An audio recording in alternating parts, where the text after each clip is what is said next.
काश मेरी ज़िंदगी में सरहद की वो शाम आए। काश मेरी ज़िंदगी में सरहद की वो शाम आए।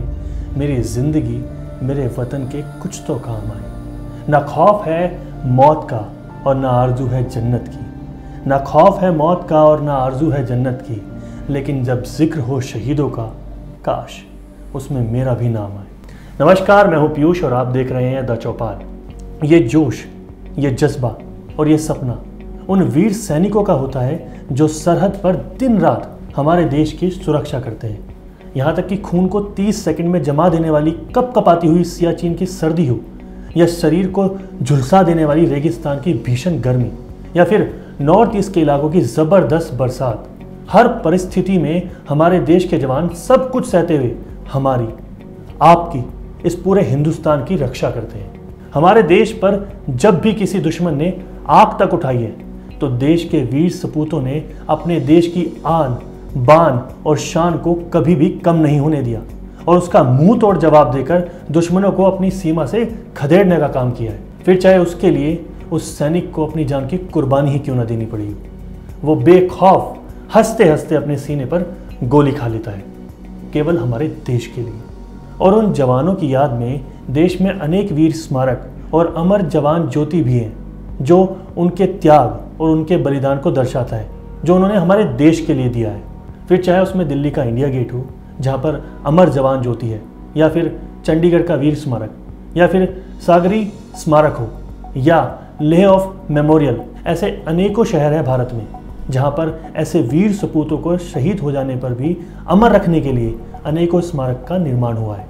और इसी श्रृंखला में एक ऐसा स्मारक भी है जो देश में सबसे ऊंची सरहद पर बनाया गया है, जो है सियाचिन बॉर्डर पर।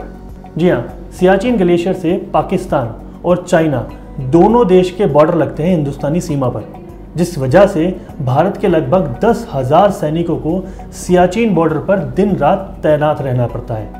आपको बता दूं, सियाचिन में 12 महीने लगभग -40 डिग्री से हमेशा नीचे ही रहता है, जिसमें अगर हमारे शरीर का कोई भी एक अंग कुछ सेकंडों के लिए भी बिना कपड़ों के रह जाए तो तुरंत उस व्यक्ति की मौत तक हो सकती है।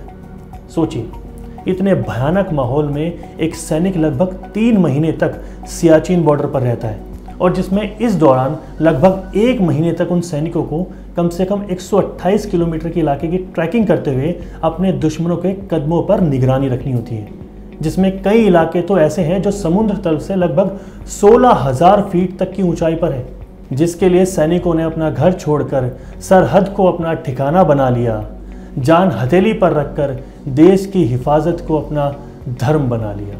बहरहाल, सेना ने हाल ही में एक ट्वीट करते हुए जानकारी दी है कि साल 2018 और 19 में सियाचिन ब्रिगेड और मोदी सरकार के सहयोग से इस स्मारक में कुछ प्रमुख नवीनीकरण किए गए हैं, यानी कि इस स्मारक में कुछ नए नए अपडेट्स किए गए हैं, जिसकी कुछ मुख्य तस्वीरें उन्होंने साझा भी की हैं, जिसमें से एक सबसे भावुक कर देने वाली तस्वीर है ये।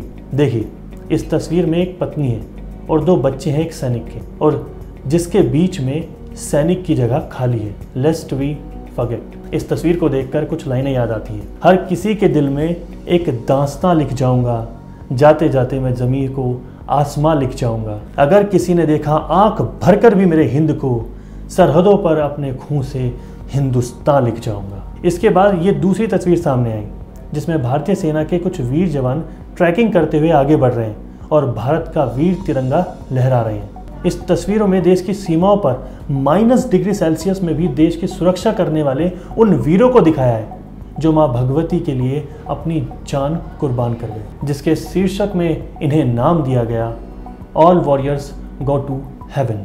कुछ लाइनें इस तस्वीर को देखकर और याद आई। मुझे ना तन चाहिए ना धन चाहिए, मुझे ना तन चाहिए ना धन चाहिए, बस अमन से भरा मुझे मेरा वतन चाहिए। जब तक जिंदा रहूं सिर्फ इस मातृभूमि के लिए, जब तक जिंदा रहूं सिर्फ इस मातृभूमि के लिए, और जब मरूं तो मुझे तिरंगे का कफन चाहिए। ये वो जज्बा है जो हमारे देश के सैनिकों को विश्व में सबसे मजबूत सेनाओं में से एक बनाता है। विश्व स्तर पर भारत और भारतीय सेना का नाम हमारे वीर सैनिकों ने जो अपने पराक्रम से किया है, वो किसी से छुपा नहीं है। आज भारतीय सेना का मनोबल बढ़ाने का काम जो मोदी सरकार ने जो इन 5 सालों में किया है वो इससे पहले कभी नहीं हुआ।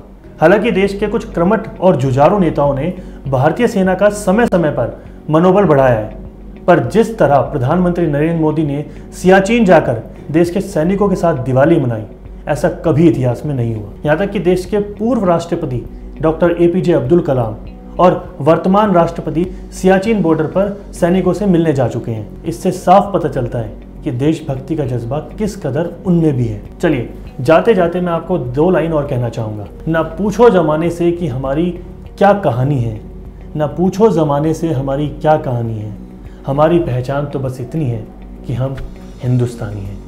जय हिंद। अगर आप हमें फेसबुक पर देख रहे हैं तो लाइक करें, सी फर्स्ट करें, यूट्यूब पर देख रहे हैं तो सब्सक्राइब करें, बेल आइकन दबाएं और हमसे जुड़ी सारी नोटिफिकेशन तुरंत पाएं।